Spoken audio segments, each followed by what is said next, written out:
야고보서 5장 13절에서 20절 말씀입니다. 너희 중에 고난 당하는 자가 있느냐? 그는 기도할 것이요. 즐거워하는 자가 있느냐? 그는 찬송할지니라.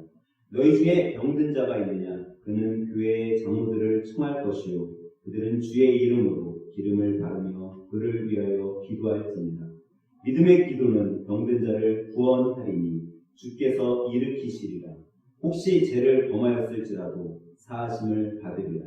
그러므로 너희 죄를 서로 고백하며 병이 낫기를 위하여 서로 기도하라. 의인의 강구는 역사하는 힘이 큼이니라. 엘리야는 우리와 성정이 같은 사람이로되 그가 비가 오지 않기를 간절히 기도한즉 3년 6개월 동안 땅에 비가 오지 아니하고 다시 기도하니 하늘이 비를 주고 땅이 열매를 맺었느니라. 내 형제들아, 너희 중에 미혹되어 진리를 떠난 자를 누가 돌아서게 하며 너희가 알 것은 죄인을 미혹된 길에서 돌아서게 하는 자가 그의 영혼을 사망에서 구원할 것이며 허다한 죄를 덮을 것임이라. 아멘. 할렐루야. 오늘 이 아침에는 옆에 분과 인사하실 때 이렇게 인사하도록 합니다. 기도는 변화시킵니다고 인사하도록 합니다. 기도는 변화시킵니다. 여러분, 기도는요 분명히 힘이 있습니다. 기도는 능력이 있습니다. 이것을 믿으시기 바랍니다. 이것을 믿는 자들에게는요, 여러분, 기도가 응답으로 오지만 믿지 않는 사람들에게는 기도가 어떤 능력도 이루어지지 않습니다. 여러분, 세계 역사를 보면 특별히 우리 기독교 역사를 그냥 보더라도 세계 역사뿐만 아니라 기독교 역사에는 정말 상상할 수 없는 큰 기적들이 일어났어요. 그런데 이 신기하고 이 큰 기적들, 사건들 속마다 한 가지 되어진 것이 있는데 그게 뭐냐면 하나님의 말씀이 만방에 선포됐다라는 사실이에요. 그런데 그것이 왜 되었냐? 어떻게 이런 기적 같은 일들이 일어나고 하나님의 말씀인 성경이 세계 곳곳에 들어가고 이런 일들이 어떻게 해서 이루어졌냐? 살펴봤더니 그 안에는 다 같이 동일하게 있었던 것이 있는데 그게 뭐냐면 믿는 자들의 기도가 있었다라는 거예요. 저는 제 삶을 돌아보면은 제 삶이 완전히 바뀐 그 이유 중에 하나가 무엇인가 이렇게 생각해 보니까요. 그거는 부모님들의 기도였던 것 같아요. 특별히 사모님이 저의 삶이 바뀌기 위해서 정말 열심히 기도하고 또 교회 성도분들이 제 삶을 위해서 기도해준 그 기도 때문에 제 삶이 바뀐 것 같아요. 그래서 누군가가 저에게 당신의 삶이 그렇게 바뀐 이유, 그 바뀐 변화가 무엇 때문입니까? 라고 질문한다면 저는 제 삶이 변한 건 기도 때문입니다. 라고 분명하게 말씀드릴 수 있어요. 왜냐하면 제 인생에 있어서 어려움과 고난의 시기 속에 저를 위해 기도해 줬던 분들이 있고 또 제 삶을 위해 날마다 성전에서 기도해 줬던 부모님들이 있었기 때문에 제 인생이 바뀌게 되었고 저같이 어떻게 보면 이 자리에 설 수 없는 죄인인 저도 하나님께서 목회자로 삼아주시고 또 여러분들과 함께 주일마다 하나님의 귀한 말씀을 나눌 수 있게 된 것이 다른 것에 있는 것이 아니라 바로 이 기도가 나의 삶을 바꿔줬다라고 제가 여러분들에게 말씀드릴 수 있습니다. 근데 이건 저의 인생의 이야기만이 아니라는 거예요. 여러분과 우리 모두의 인생 이야기가 바로 이 기도로 인해 되어져야 됨을 여러분들도 경험했으면 좋겠어요. 우리의 인생이, 우리의 삶이 정말 기도로 인해 바뀔 수 있구나. 기도로 인해 내 삶도 변화될 수 있구나. 이것이 여러분과 저의 삶의 이야기가 되었으면 좋겠어요. 왜냐하면 여러분과 우리 모두는 연약하고 부족하기 때문에 우리가 어떻게 할 수 없기 때문이에요. 우리의 인생을, 우리의 삶을 어떻게 변화시킬 수 없기 때문이에요. 근데 여러분 이 우리의 삶을요, 공생의 기간에 예수님의 삶을 조금 살펴보면서 보면 우리가 참 우리의 삶에 왜 기도가 필요한가를 금방 알 수 있어요. 저는 예수님의 그 공생의 삶, 인간의 모습으로 이 땅에 오셔서 죄인들을 위해 죽어가셨던 그 예수님의 삶을 한마디로 표현하라고 하면 무슨 삶일까? 여러 가지로 표현할 수 있는데 그 중 하나가 뭐냐면 예수님의 삶은요, 기도의 삶이었던 것 같아요. 예수님은요, 언제나 기도하셨어요.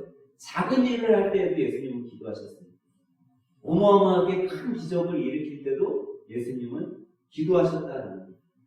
근데 왜 예수님은 능력의 하나님이시잖아요. 근데 그 능력의 하나님께서 왜 언제나 이 기도를 하셨을까?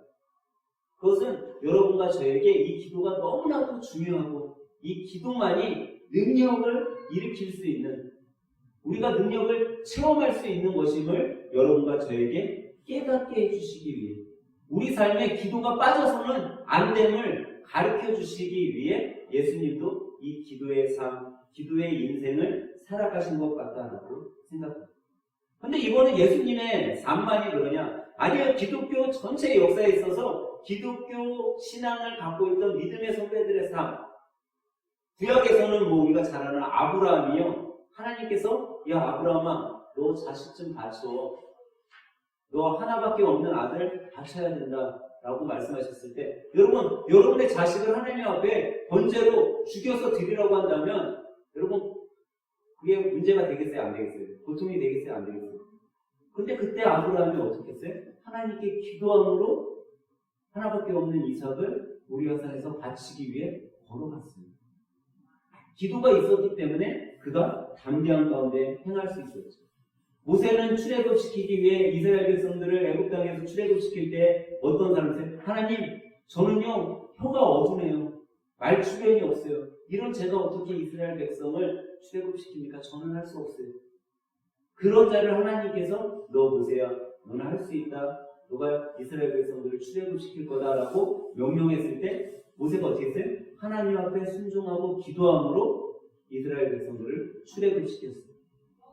여러분, 엘리야 선지자는요, 이단 선지자들인 바알 선지자와 아세라 선지자들과 대적할 때 어떻게 했어요? 단 하나였어요. 하나님 앞에 기도함으로 그 많은 선지자들과 대적하는 일을 홀로 하나님께 기도함으로 행할 수 있었다는 거죠. 우리가 또 잘 아는 머리 긴 선지자 삼손. 이 삼손은요, 하나님의 말씀에 거역함으로 자기 힘을 다 잃었어요. 그래서 사람들에게 눈이 뽑혀가지고 조롱받는 신세가 되었어요. 근데 그가 마지막으로 하나님 앞에, 하나님, 저에게 단 한 번만 힘을 주세요. 그가 기도했을 때 하나님께서 삼손에게 마지막 힘을 주어서 그 하나님을 대적하던 자들을 한 번에, 하루에 다 몰살시키는 그런 위대한 일을 행했다는 거죠. 근데 이거는 구약시대만이냐? 그렇지 않아요. 예수님 시대에도 예수님의 제자들이 무엇으로 하나님의 나라와 예수님을 증거했냐면 기도를 통해서 행했다라는 거예요. 특별히 사도행전 4장 30절을 보면 이런 말씀이 있어요. 손을 내밀어 병을 낫게 하옵시고 표적과 기사가 거룩한 종 예수의 이름으로 이루어지게 하옵소서 하다가, 제자들은요 항상 예수님의 이름으로 병 낫기를, 기적이 일어나기를, 하나님의 능력이, 하나님의 말씀이 선포되어지기를 기도를 통해서 행했다는 거예요. 그들에게는 기도의 삶이 이 사도들의 삶, 제자들의 삶에서는 뺀다면 하나님의 어떠한 역사도, 어떠한 기적도, 예수님의 증거도 일어나지 않았음을 그들은 삶 가운데 이야기하고 있다는 거죠.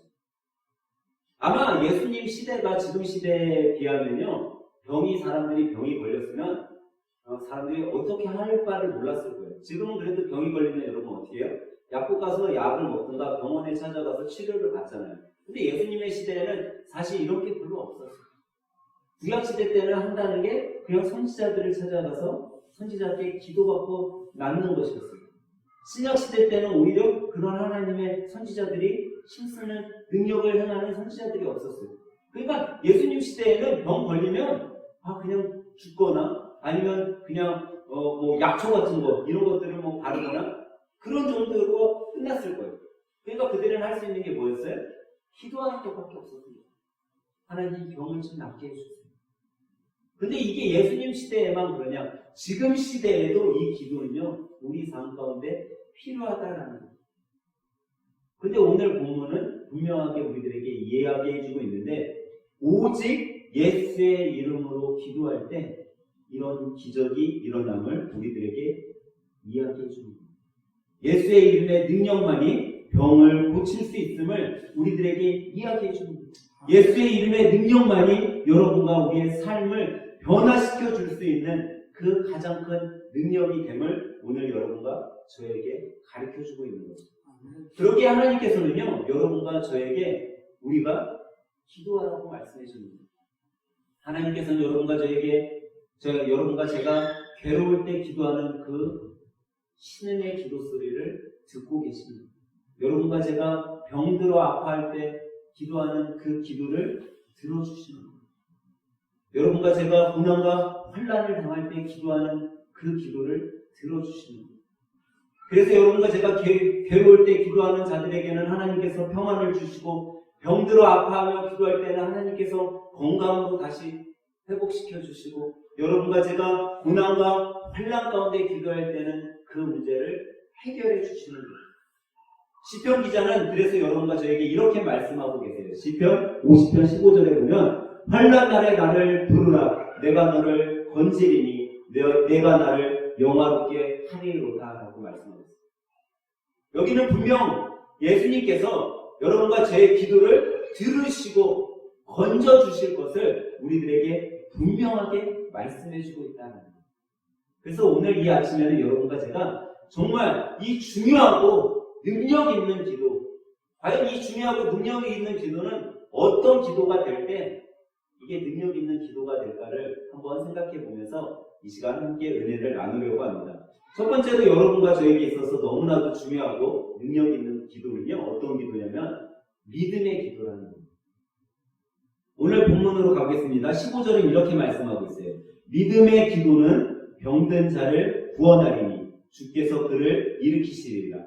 혹시 죄를 범하였을지라도 사하심을 받으리라. 오늘 말씀에 보니까 믿음의 기도가 얼마나 큰 능력이 있고 중요한지를 우리들에게 가르쳐주고 있어요. 방금 읽었듯이 믿음의 기도가 병든 자를 무엇한다고요? 병든 자를 어떻게 한다고요? 구원한다라고 말씀하고 있어요. 왜 야고보 사도는요, 믿음의 기도가 병든 자를 고쳐준다라고 하지 않고 믿음의 기도가 병든 자를 구원해준다라고 했어요. 저는 이 부분이 좀 의문이 되더라고요. 그래서 한번 찾아봤어요. 그랬더니요, 세번역 성경과 현대인의 성경에서는 이렇게 얘기하고 있어요. 믿음의 기도는 병든 자를 고쳐주느니라. 개역개정판 성경하고 NIV 영어 성경에서는 믿음의 기도가 병든 자를 구원하리라라고 되어 있어요. 근데 왜 개역개정판에서 구원으로 바꿨을까 하고 원어 성경을 찾아봤더니요, 원어 성경도 역시 구원하리라라는 의미로 사용하고 있더라고요. 그러면 왜 병든 자에게 우리가 생각할 때는 병이 낫는 게 중요할 것 같잖아요. 근데 왜 하나님께서는, 왜 사도들은, 왜 예수님께서는 병든 자가 구원받는 게 아니라, 병이 낫는 게 아니라 구원받는 것이 더 중요하다라고 말씀하셨잖아요. 여러분, 우리 여기서 하나 생각해 봐야 될 것이 있어요. 병든 자에게 있어서요, 병이 낫는 것보다 더 중요한 것이 구원받는 사실이라는 것. 아마 야고보 사도는 항상 기도할 때 믿음으로 기도하라고 촉구한 이유 중에 하나가 믿는 자는 구원받은 자들임을 그가 알기 때문이라는 것. 그런 의미에서 여러분, 우리는요, 기도할 때 그런 생각을 해야 돼요. 저는 요즘 그래서 이런 기도를 많이 해요. 병든 분들, 또 아파하는 분들을 위해서 기도할 때 하나님, 저 병을 좀 낫게 해주세요. 이 기도보다 하나님, 저 병든 분의 마음에 찾아가 주셔서 하나님, 그분을 구원해 주세요. 그분의 삶을 좀 구원해 주세요. 하나님, 그분의 삶 속에 믿음이 다시 싹트도록 예수님 찾아가 주세요. 여러분, 그렇게 기도하고 있어요. 여러분, 병이 있는 사람에게 더 소중한 것이 우리는 구원임을 깨달았길 간절히 소망합니다. 여러분, 근데 이 병을 낫기 위해 여러분과 제가 기도로서 또 그분의 마음속에 믿음이 회복되기 위해서 기도할 때 어떻게 기도해야 되냐? 믿음으로 기도해야 된다라는 거예요. 그러면서 야고보 사도는요, 오늘 말씀에 한 예를 들었어요. 누구의 예를 듣냐면요, 엘리야라는 사람 한 사람의 예를 들어요. 그러면서 이렇게 얘기하고 있죠. 17절에 보니까 엘리야는 우리와 성정이 같은 사람이로되라고 얘기하고 있어요. 뭐한 사람이라고요? 우리와 성정이 같다. 이건 다시 말해서 여러분과 저와 똑같은 사람이라는 거예요. 엘리야가 어떤 능력이 있고 정말 신비하고 기적을 일으키는 그런 사람이 아니라 우리와 똑같은 사람이라는 거예요. 근데 그런 우리와 똑같은 사람인데 이 엘리야가 어떤 일을 했어요? 기적을 행하는 위대한 사람이 되었다라고 야고보 사도는 우리들에게 깨닫게 해주고 있습니다. 근데 과연 이 엘리야가 어떻게 해서 이런 위대한 사람이 될 수 있었냐? 그거는 단 하나, 바로 기도의 사람이었기 때문이라는 거예요. 여러분과 저는 다 유한한 인간들이에요. 어떤 위대한 능력도 없어요. 힘도 없어요. 근데 이런 유한한 인간이 무한한 인간이 될 수 있는 이유, 그 하나의 방법이 바로 기도라는 사실을 엘리야를 통해서 여러분과 저에게 깨닫게 해주는 거죠. 사랑하는 할생교회 성도 여러분, 하나님의 방대하심을 믿고 기도하시기 바랍니다. 믿음의 기도는 여러분과 저를 그 기도의 주인공으로 만들어 주실 겁니다. 그리고 기적의 삶을 체험할 수 있게 해줄 겁니다.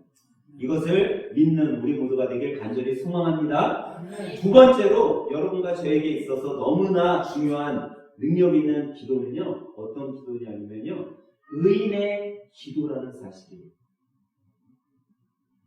아무나 하는 기도는요, 능력의 기도가 될 수 없어요. 그리고 아무 신에게 하는 기도라고 해서 다 능력의 기도가 되지 않는다라는 거예요.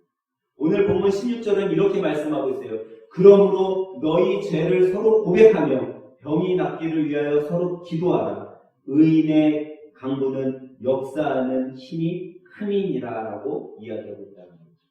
하나님은 분명 우리의 죄를 고백하라고 말씀하셨어요. 이것은 우리가 모두가 죄성을 지니고 있는 자들인데 그 죄성, 우리의 죄를 주님 앞에 내려놓으라는 사실이죠. 사실 나의 죄를요, 숨김없이 다 드러내는 건요, 쉬운 일이 아니에요. 여러분과 제가 서로에게 나 이런 죄를 지었습니다. 나 이런 죄를 짓고 있어요. 내가 이런 시험에 빠져 있습니다. 라고 서로에게 다 고백하기 정말 어려워요. 왠지 아세요? 나의 죄를 정말 투명하게 옆에 있는 사람에게 다 이야기했을 때 그 사람이 나를 생눈을 끼고 바라보질 않을까? 그 사람이 나를 싫어하지 않을까? 이상하게 여기지 않을까? 이런 염려 때문에 우리는요, 우리 안에 있는 죄를 다 드러내기 힘들어요. 그래서 예수님께서는 주님 앞에 나와 너의 죄를 고백하라, 자복하라 라고 말씀하고 있는 거예요. 근데 우리가 이 죄를 주님 앞에 다 내려놓고 우리가 깨끗하게 되지 않으면요, 여러분, 우리의 기도를 하나님께서 듣지 않으신다는 거예요.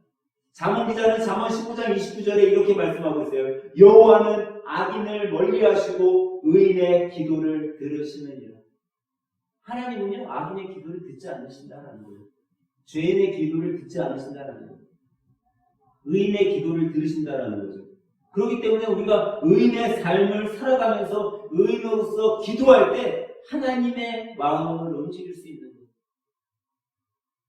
하나님의 마음은 오직 의인의 기도를 통해서만이 움직일 수 있기 때문이죠.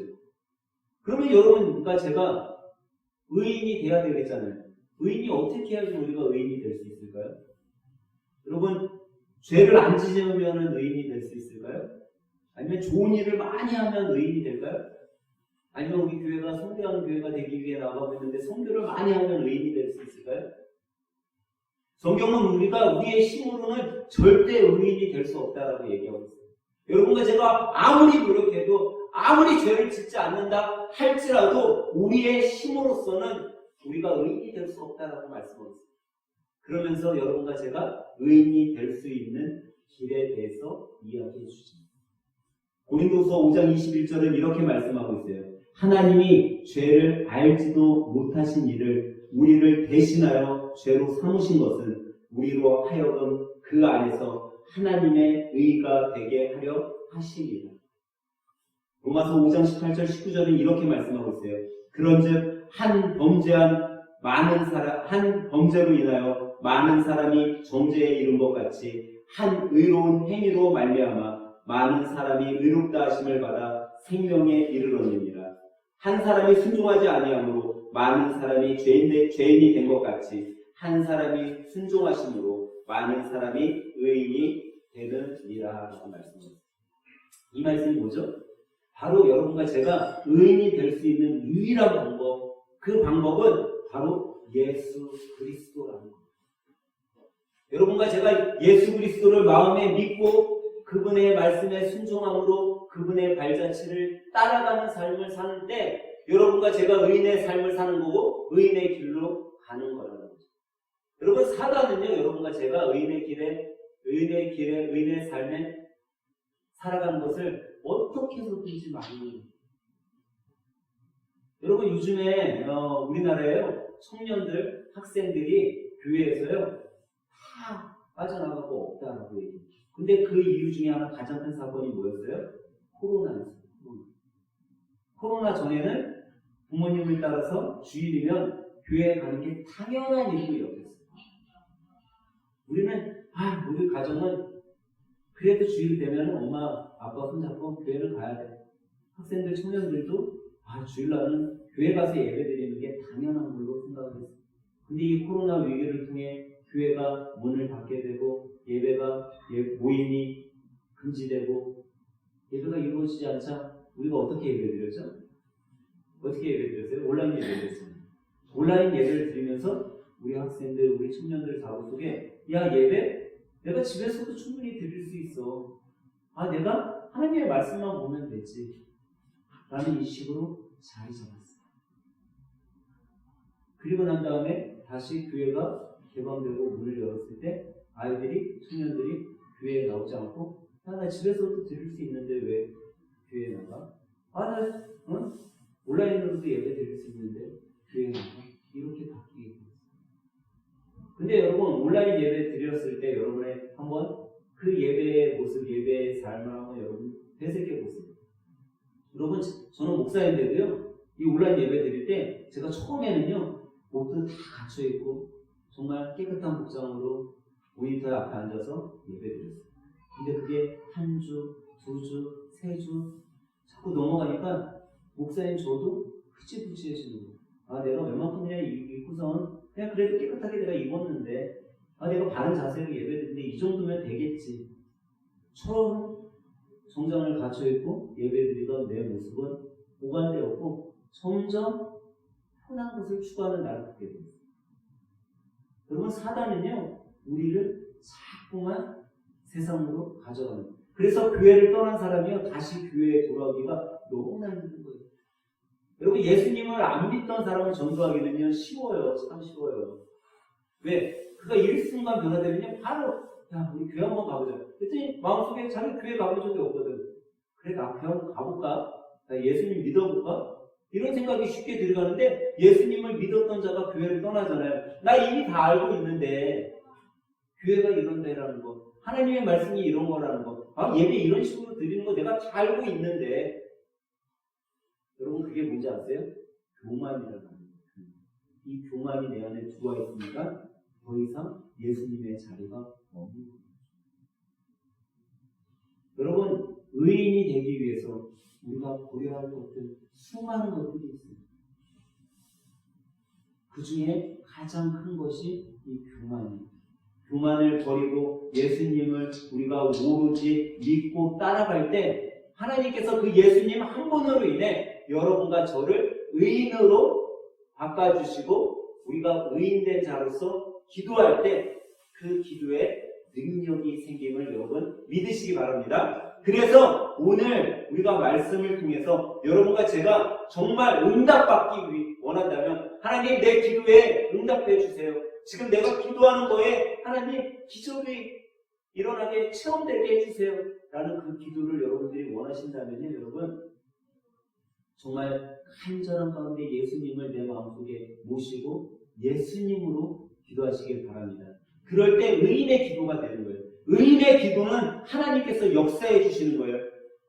여러분 죄의 자리에서 빨리 나오시기를 주님의 이름으로 간절히 부탁드립니다. 죄인의 자리에서 우리가 나와야 돼요.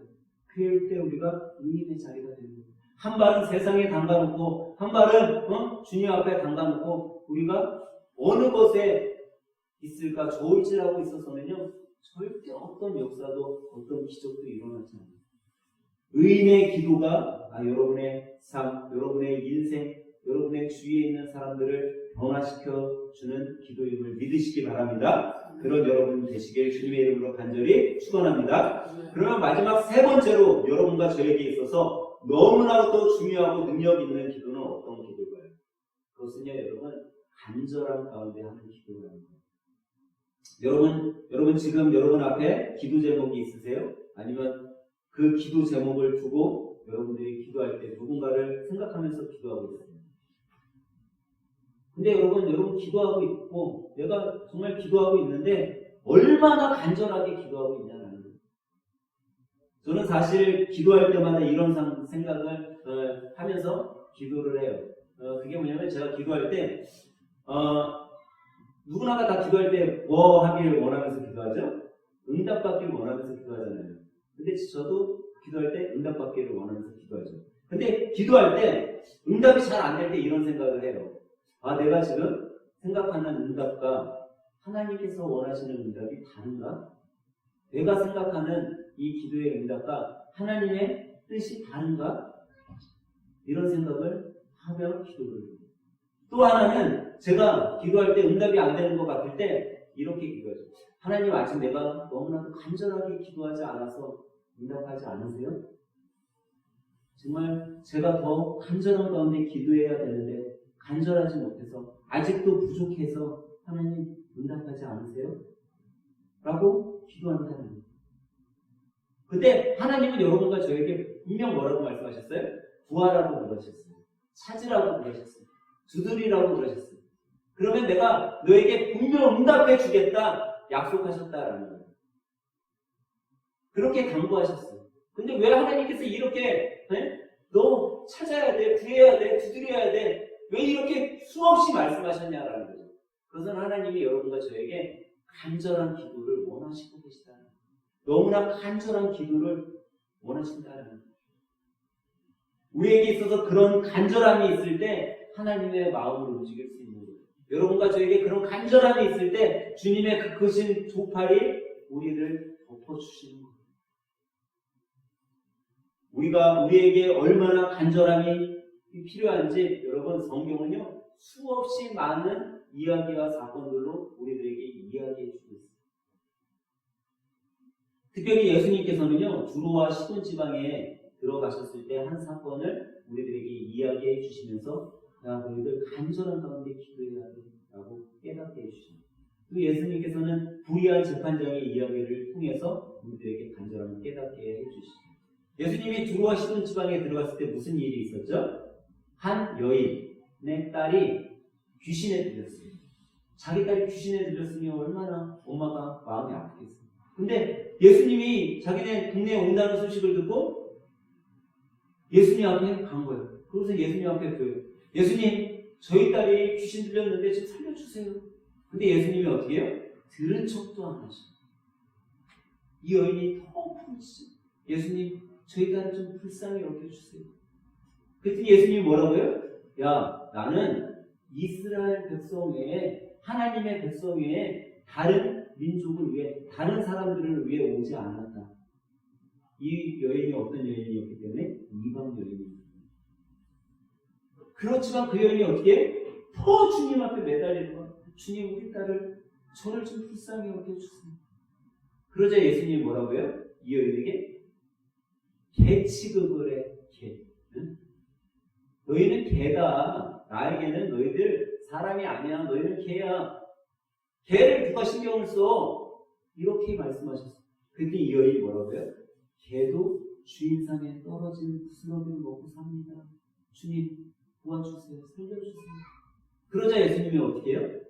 예수님이 그 간절함의 마음을 여시고 그 여인의 딸을 구원해 주셨어요. 여러분 불의한 재판관 이야기는 뭐예요? 한 동네에 불의한 재판관이 있어요. 이 불의한 재판관이 어느 정도 불의한 사람이냐면 하나님을 두려워하지 않는다고 했어, 성경은. 사람들을 무서워하지 않는데.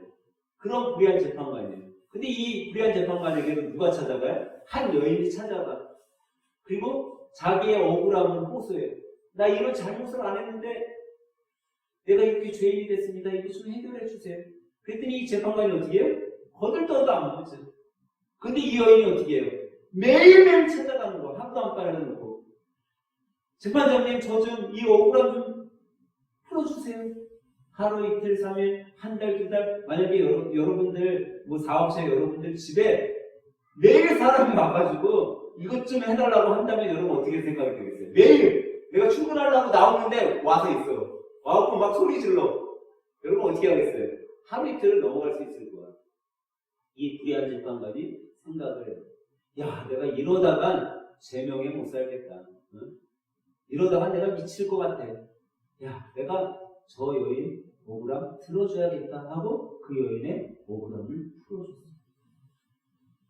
그러면서 예수님이 이 이야기를 통해 여러분과 저에게 뭘 깨닫게 해주고 있어요? 야, 불의한 재판관도 정말 내가 사람 취급 안 하던 저 여인도 저렇게 간절하게 기도했는데 기도하니 들어줄 수밖에 없는데 하물며 하나님의 자녀인 너희들, 믿음의 자녀인 너희들이 기도하는 거 내가 안 들어주겠느냐? 간절한 가운데 기도해서 정말 하나님 나의 기도에 응답해 주셔야 됩니다. 정말 목숨 걸고 여러분들이 간절한 가운데 기도하기를 주님께서는 원하고 계시다라는 거예요. 그런 간절함이 있어야지 주님의 손을 움직일 수 있다라는 거예요. 그런 간절함이 있을 때 하나님의 마음이 열려서 여러분과 저의 삶이 능력의 삶, 변화된 삶, 주님의 그 크신 팔로 우리를 덮어서 피난처의 삶을 우리가 살아갈 수 있게 된다는 사실입니다. 사랑하는 하나님 가족 여러분, 하나님께서는요 변함없이 지금도 여러분과 저의 삶을 바라보고 계십니다. 우리를 바라보고 계십니다. 안 보고 계신 것 같잖아요. 하나님이 내 손을 좀 떠난 것 같잖아요. 근데 하나님은요 변함없이 여러분들을 바라보고 계시고요 여러분들을 일으키시길 원하고 계십니다. 일으키시려고 한다는 거예요. 근데 하나님의 그 손을 움직일 수 있는 유일한 방법이 있는데 그것이 기도라는 거예요. 기도밖에는 우리가 하나님의 손, 하나님의 그 능력의 손을 움직일 수 없다는 거죠. 이번 한 주 여러분 오직 기도로 주님의 그 크신 팔을 움직이시길, 기도의 능력자로 살아가시길 예수님의 이름으로 간절히 축원합니다. 기도밖에는 없습니다. 여러분 믿음으로 기도하시길 바랍니다. 여러분 믿고 기도해요. 하나님 이미 내가 주님 앞에 기도한 거 배워준 줄 믿습니다. 하나님께서 이미 저의 삶의 확신 가운데 해결해 주신 것을 믿습니다. 라고 기도하시길 바랍니다. 그리고 여러분 그냥 기도하시면 안 돼요. 내가 의인이 되어야 된다는 거예요. 의인이 된다는 건 내가 예수님의 자녀로서의 삶을 살아가야 된다는 거예요. 내 안에 예수님이 있어야 된다는 거예요. 그리고 여러분 간절한 가운데 기도하길 바랍니다. 눈물로 기도하세요. 정말 목숨을 걸고 기도하시길 바랍니다. 그럴 때 하나님께서 우리의 삶을 바꿔주시는 겁니다. 이번 한 주 여러분 기도 가운데 이 변화된 삶, 정말 이게 변화되는구나. 내가 이렇게 정말 목숨 걸고 기도하니까 변화되는구나 라는 것들을 여러분 삶 속에 경험하시길 예수님의 이름으로 간절히 축원합니다. 기도하겠습니다. 우리를 붙드시고 우리를 인도하시는 하나님, 변함없이 우리를 인도하시는 하나님, 이 시간 주님 앞에 간구합니다. 우리의 삶을 일으켜 세워 주시옵소서. 우리의 상처와 아픔과 질병을 주님 치료하여 주시옵소서. 우리의 연약함을 강하게 하여 주시옵소서. 주님 구하오니 연약한 심령에게는 강함을 주시고 병든 육신의 몸은 치료하여 주시옵소서. 오직 주님께만 구하오니 주님의 그 크신 능력의 팔로 우리를 어루만져 주시옵소서. 예수님의 이름으로 기도합니다. 아멘.